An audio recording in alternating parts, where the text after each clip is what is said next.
অস্ট্রেলিয়ার মাটিতে একদিন, 4 দিন ও টি-20 সংস্করণে খেলার জন্য বাংলাদেশ হাই পারফরম্যান্স দল বা এইচপিএ দলের আলাদা আলাদা দল ঘোষণা করেছে বাংলাদেশ ক্রিকেট বোর্ড বিসিবি।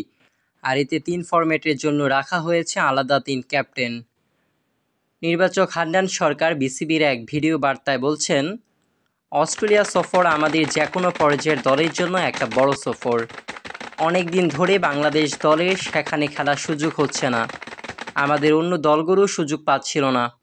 সেদিক থেকে এটা অনেক বড় সুযোগ। সফরে আমরা 3টি সংস্করণেই খেলছি। 3 দলেই কয়েকজন করে জাতীয় দলের ক্রিকেটার রয়েছে বিসিবি ঘোষিত এই দলে। এই বিষয়টিও ব্যাখ্যা করেন হান্নান। তিনি বলেছেন, লক্ষ্য করবেন এইচপি টাইগার্স এবং জাতীয় দলের খেলোয়াড়দের একটা মিশ্রণ আছে।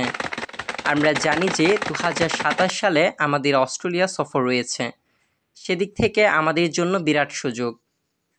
পরে হান্নান যোগ করেছেন, 2027 সালে অস্ট্রেলিয়া টেস্ট খেলতে পারে এমন কিছু খেলোয়াড়কে আমরা 4 দিনের ম্যাচের দলে প্রাধান্য দেওয়ার চেষ্টা করেছি। এছাড়া দীর্ঘ পরিসরে খেলার মানসিকতার খেলোয়াড়দের সুযোগ দেওয়ার চেষ্টা করেছি। ঠিক একইভাবে ওয়ানডে ও টি-20তেও সাদা বলের ক্রিকেটে যাদের নিয়ে চিন্তা করি তাদেরই সুযোগ দেওয়া হয়েছে। 4 দিনের ঘোষিত ম্যাচের দল: সাদমান ইসলাম, মাহমুদুল হাসান, অমিত হাসান, শাহাদাত হোসেন, আরিফুল ইসলাম, মাহিদুল ইসলাম, আইচ মোল্লা, রাকিবুল হাসান, শেখ পারভেজ রহমান, হাসান মুরাদ, রেজাউর রহমান, মুকিদুল ইসলাম, রিপন মণ্ডল, মারুফ মৃধা।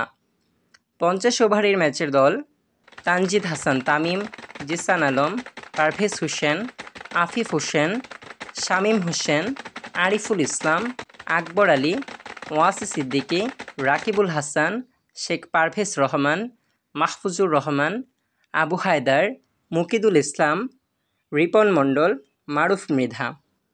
টি-20 ম্যাচের দল: তানজিদ হাসান, জিসান আলম, পারভেজ হোসেন, আফিফ হোসেন, শামীম হোসেন, আরিফুল ইসলাম, আকবর আলী, ওয়াসি সিদ্দিকী, রাকিবুল হাসান, আলিসাল ইসলাম, মাহফুজুর রহমান, আবু হায়দার রনি, মুকিদুল ইসলাম, রিপন মণ্ডল, মারুফ মৃধা।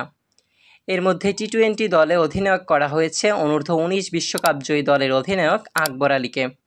অন্যদিকে 4 দিনের ম্যাচের অধিনায়কও 2020 সালে অনূর্ধ্ব-19 বিশ্বকাপ জেতা মাহমুদুল হাসান জয়।